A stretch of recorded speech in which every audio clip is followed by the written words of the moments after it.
اللہ علی المؤمنین اذ بعث فیہم رسولا.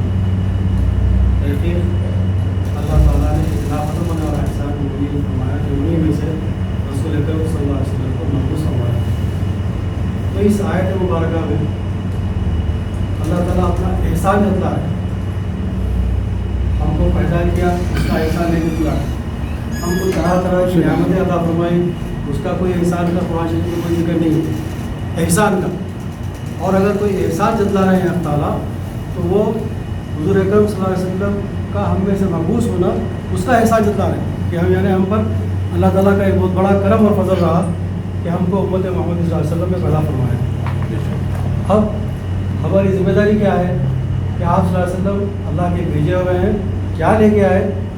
کلمہ طیبہ لے کے آئے. لا الہ الا اللہ محمد رسول اللہ صلی اللہ علیہ وسلم لے کر آئے. تو کلمہ طیبہ کا مطلب اور مفہوم اس کا علم و ادراک آنا ضروری ہے. کہ اس چند باتیں میں عرض کرنا چاہتا ہوں کلمہ طیبہ کے متعلق. کہ کلمہ طیبہ، کلمے کے معنی ہے بات، طیبہ کے معنی ہے پاکیزہ. پہلے بات پاکیزہ، اس کی عبارت ہے کلمہ طیبہ کیا ہے؟ لا الہ الا اللہ محمد رسول اللہ. اب اس کلمہ طیبہ میں اس کے دو جز ہیں. پہلا جز اول، وہ جز الوہیت، اور دوسرا جز رسالت. اب دعوت کلمہ طیبہ کیا ہے؟ اللہ تعالیٰ کو ایک الہ واحد ماننا، ایک حاجت روا ماننا. اور جز رسالت میں حضور اکرم صلی اللہ علیہ وسلم کو اللہ کے رسول ماننا. اب کلمہ طیبہ جو پاکیزہ ہے، ایک کافر، مشرک، مرتد، ملحد اس کو تسلیم کرتا ہے، لا الہ الا اللہ محمد رسول اللہ کو سچ مانتا ہے، تو وہ کلمہ طیبہ کو مانا، پڑھا تو اس کا پڑھنے والا بھی پاک و پاکیزہ ہو جاتا ہے. ایک 99 سال کا مشرک کافر بھی اس کلمہ طیبہ کے اقرار سے پاک و پاکیزہ ہو جاتا ہے. دیکھیے اب اس کی کتنی فضیلت ہے، کتنی بڑی بات ہے. اب وہ جہنم سے آزاد ہو گیا، اس سے چھٹ گیا. جو وہ جہنمی تھا کفر اور شرک اور نفاق اور ارتداد کی وجہ سے، جو معنی جنت ہے، جنت میں نہیں جا سکتا تھا، وہ اس کلمے کے اقرار سے وہ جنت کا مستحق ہو گیا. دیکھیے آپ کتنی بڑی بات ہے. تو اس میں ایک بس چھوٹا سا ایک وہ ہے کہ اس دنیا میں جو ہے ہم جو برتتے ہیں، آپ جو یہ دارالاسباب ہے، یہاں پر ہم ایک دوسرے سے ملتے ہیں، ایک دوسرے سے کام نکلتے ہیں.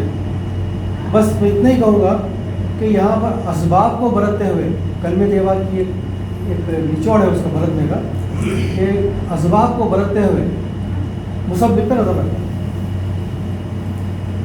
اگر مسبب کو نظر میں نہیں رکھے تو گیا کہ بے شمار بتا جو ہے ہمارے دل میں کہ فلاں سے یہ نفع پہنچتا، فلاں سے یہ نقصان پہنچتا، ان کے یہ پا کرو، ان سے ملو، ان سے یہ کرو، وہ کرو، وہ کرو.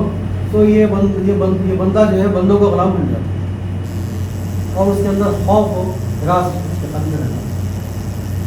تو اسی لیے جو ہے علامہ اقبال کیا بولتے ہیں، بتوں سے تجھ کو امیدیں، خدا سے نا امیدی، مجھے بتا تو صحیح اور تیری کافری کیا ہے.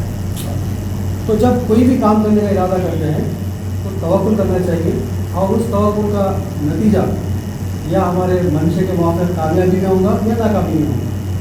کامیاب ہوگا تو اللہ کا شکر ادا کرنا، اور اگر ناکام ہوئے تو صبر ادا کرنا.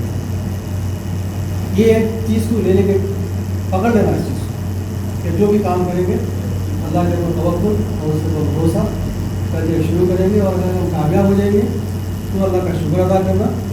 شکر واجب ہے، اور اگر شکر نہیں کرے تو وہ کفران نعمت ہو جائیں گے. اور اگر وہ کام نہیں ہوا تو صبر کرنا، قضا بالقضا اختیار کرنا. یہی چیز کو پکڑ لیجیے.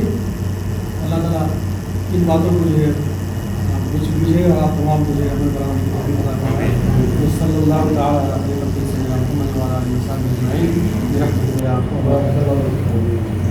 جزاک اللہ خیر.